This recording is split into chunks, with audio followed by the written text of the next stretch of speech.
Hey everyone, how's it going? Welcome to part 30 of the Sea of Stars walkthrough. We just freed Duke Aventry, and now we're going to start a new side quest for Sarai called The Queen That Was. So let's start by heading over and talking to her while we're at a campsite.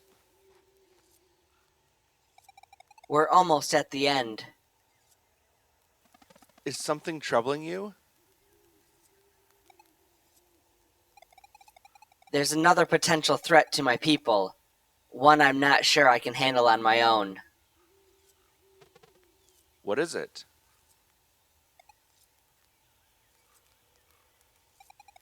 The Queen That Was. We've been mapping the Cerulean Expanse for a long time, but it feels like we'll never find her. If she gets the jump on Rapine...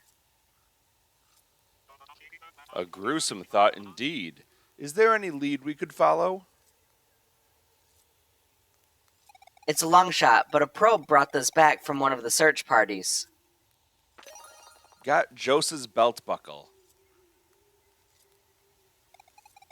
I was hoping we could give it to Teeks and see what we can learn. If we have the time, of course. It's worth a shot at least. Well, let's bring that belt buckle over to Teeks.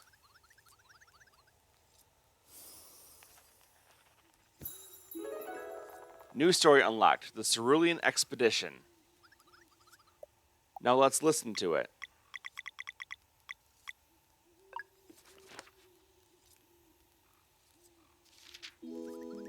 This one is special. It's an adventurer's log. Might want to take some notes. Jose's log, Cerulean Expedition, Day 1. I wasn't expecting to feel fear so early on. To think we might just happen upon her, the queen that was. Still, she needs to be found, lest she get the jump on Rapine. Even the sunken moon knows we've suffered enough from her betrayal as it is. 3 teams we are. The other 2 are led by Brochu and Elby. Plan goes like this. Each team has a series of 4 directions to explore. 4 directions, 4 days, after which we backtrack for another 4 and compare notes. Brochu's team is trying northeast, southeast, south, then northwest.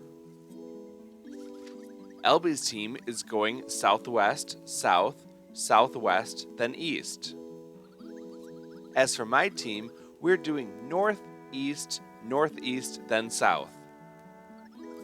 Jose's log, Cerulean Expedition, Day 9. Well, I'll be damned if it was obvious once I took a second look at the notes. Brochu said it felt right for the first 2 days, and then something was miss. Elby recounted feeling lost the whole time, save for day 4, where everyone had more spring in their step. As for me, I was right day 3 was truly special. That speedball ought to lead to her throne, but it lost power like all the others, so there ain't no way forward. And seeing as I lost my entire team getting here, so there ain't a way back either, that's it for me, I guess. If you're reading this, you must have found my belongings. Well then, let it be known, Jose was here. The end. And at this point we get the trophy called Well Read To because we've listened to all of Teek's stories around the campfire. Now let's go back to the campfire and choose to rest.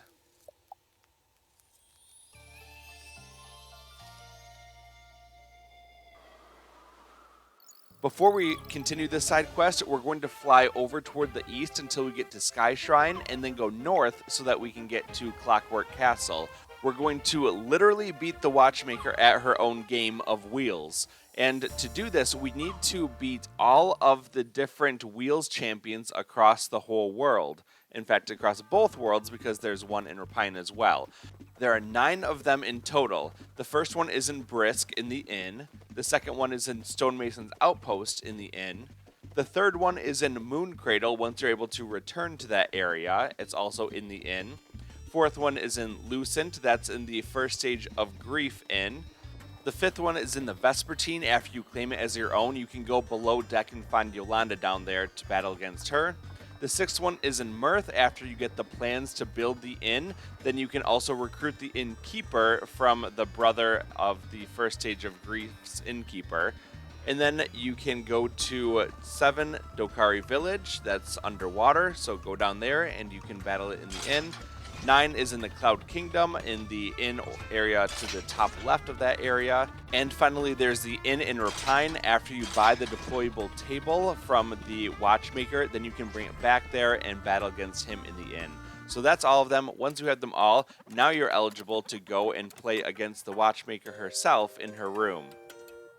So at this point, you'll have the Platinum Wheel, and that is the proof that you are ready to play against her. So interact with the Wheels table, and you can challenge the Watchmaker to a champion game. What makes the Watchmaker interesting is that every time you play against her, she will use a different combination of figurines, and they can be very easy or very difficult depending on which configuration you get. So in this one, I'm squaring off against an Assassin and an Engineer. This one's alright for me because the Assassin can go around any walls that we have, so we don't have to worry about that one too much. We don't have to build walls, essentially. And the Engineer can't do a whole lot to us offensively, and they have no way of healing on their side. So what we're going to do is use an Assassin on our side, as well as the Priest, so that we can heal as we go. And that's going to mean that we can not only keep ourselves healthy, but we're also able to put a lot of energy into our Assassin to get a lot of attacks off. So that's a pretty good strategy going forward. This will work against most combinations that the Watchmaker has. It's not 100% guaranteed, but I think it's pretty consistent. We'll let them build up walls as much as they want to. It doesn't matter for us. We can go around it with our Assassin. And we're just going to focus on pumping a ton of energy into our Priest and maybe some into our Assassin as well, just so that we can get more attacks off. But the name of the game really is to try to keep ourselves healthy and then do lots of damage with our Assassin. And that's all there is to it, really. I'm going to let this one play out, and I'll see you at the end of this match.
You did it. Well played. Here, you've earned this. Found one flimsy hammer, and we got the Clockwork Champion trophy because we defeated the Watchmaker at her own game. Now we just have to leave, so let's head on out and we'll go all the way back to the world map. You've seen this all before and there's nothing too interesting about it, so I'm just going to speed it up.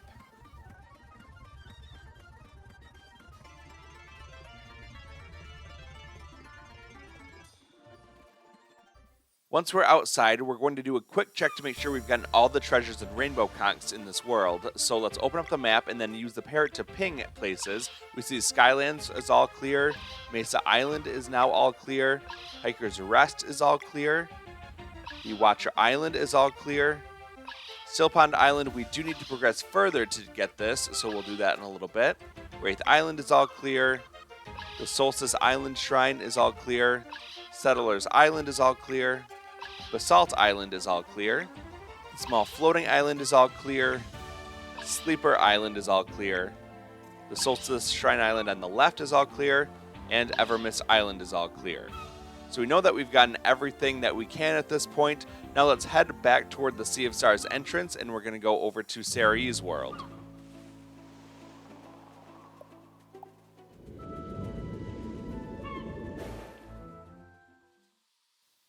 Now that we're in Ceres world, let's do the same map check to make sure that we're on pace. So the Solstice Shrine Island is all clear, the Sacrosanct Spires is all clear, the Infinite Abyss is all clear, Cerulean Island still has a conch and treasure left in the Throne of the Queen that was, Skybase is all clear, the Speedball Network Station is all clear, and of course the Fleshmancer's Lair still has treasure left because we haven't been there yet. So now let's go over to the Throne of the Queen that was. All we have to do is go over toward the east, and we're going to land over by where the Cerulean Expanse begins, and then go inside of it. The same kind of thing applies when we were finding that oasis area the first time we got here. There's a specific set of directions that you need to go. You can either follow the clues in Teek's story or just do what I'm going to tell you because it's the same every time. What you want to do is start by going over toward the northeast exit and go out there. In this area, you want to go over toward the southeast exit and go through there. Next, we're going to go through the northeast exit once again.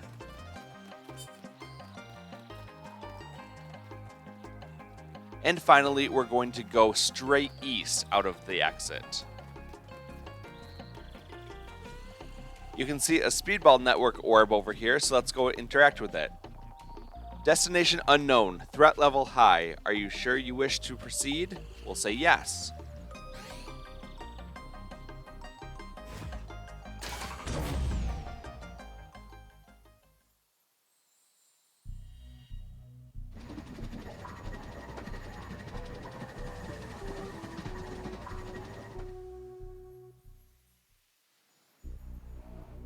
And now we're at the Throne of the Queen that was.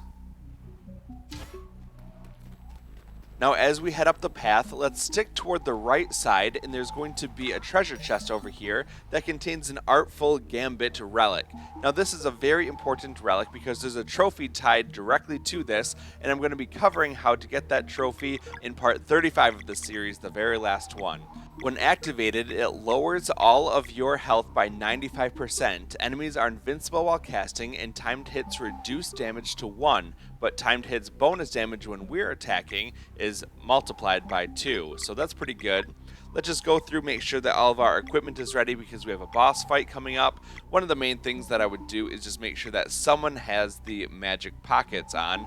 That allows us to use an item at the beginning of our turn without wasting that turn. That's going to be very important for a boss fight. We don't really need the Eye of Yomara just because it's a boss fight and we can't see detailed information anyway.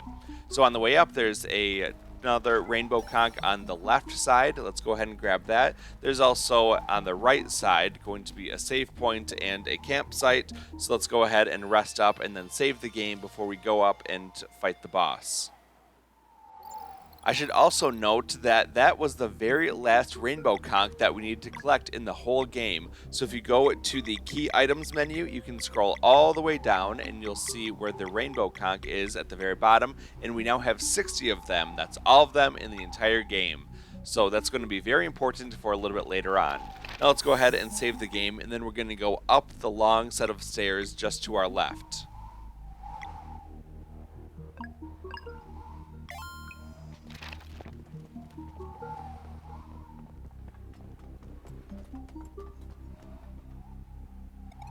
This is it. The throne of the queen that was.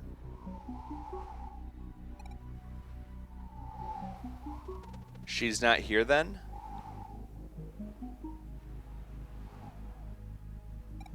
Oh, she's here all right.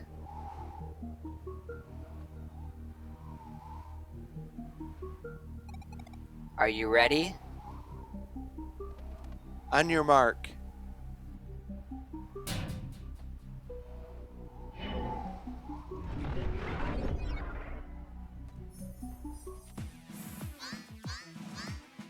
Alright, here we have the Sun Goddess. This is a pretty interesting fight. It's also a pretty easy fight. She starts the battle off by having 6 bullets floating around her chest, and what she does is use those bullets to power up some of her special attacks that she has. She has 2 different normal attacks. One of them will just be where she pistol whips one character and hits them with the butt of the gun, and the other one where she'll do a fan attack and hit all of the party members. These are both easily avoided using the Lunar Shield skill, so feel free to use that one to get around that. The other things that she can do are some special attacks, and she'll use the bullets to make them happen. If all of her bullets are destroyed by the time that that attack is supposed to happen, then the attack does nothing. So a good way to get around that if you don't break all the locks is just to eliminate all of those bullets. Unfortunately, the bullets do respawn over time, so you'll have to deal with them multiple times throughout this fight. But breaking those locks is also a good idea because it really charges up our combo meter, and that's going to allow us to do very strong attacks such as Conflagrate, where we can do about 600 damage to her in one shot. It's also a good way to do a lot of damage to those bullets. Now, you'll also be getting your ultimate many times throughout this fight, so make sure you use those when those bullets are out so that you can eliminate them very quickly. And this is overall a fairly easy fight. I don't think that she used her special attack once on me this whole time, so unfortunately you don't get to see that, but I'm just very efficient at removing all the locks and destroying all of those bullets. So it's a fun fight. Go ahead and watch it, and I hope that you enjoy it. I'll see you at the end.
And once we defeat her, we get the Better Off Dead trophy for defeating the queen that was.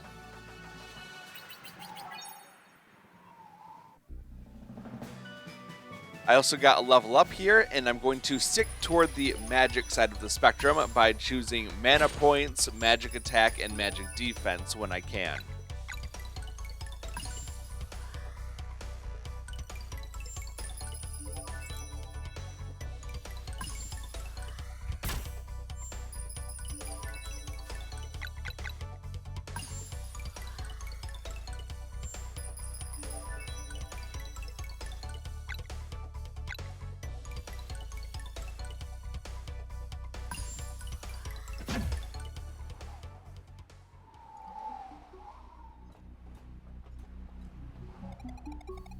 At long last, she paid the price for her betrayal. Thank you, my friends. You got it.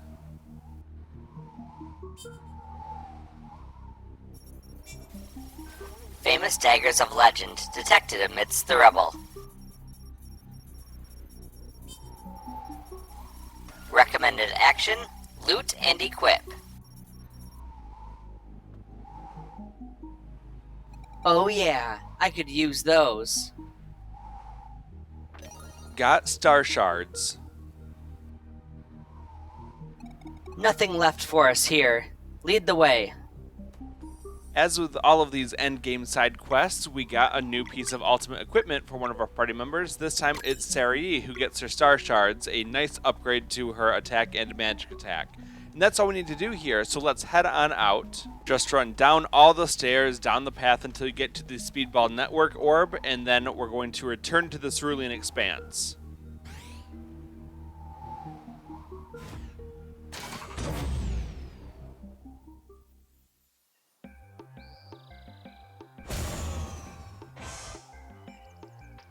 All we really need to do to get out of here is just to go toward the left side. If you go straight toward the west, then you'll get out. I am going to go toward the northwest first, pick up a couple ingredients, and you can go out there, but then just make sure that you go out the west side to exit. So that's going to be the end of this episode. Thank you so much for watching. I really appreciate it. If you want to do me a big favor, please hit that like button, subscribe if you haven't done so already, share this video, and comment down below. All of those things really help us out.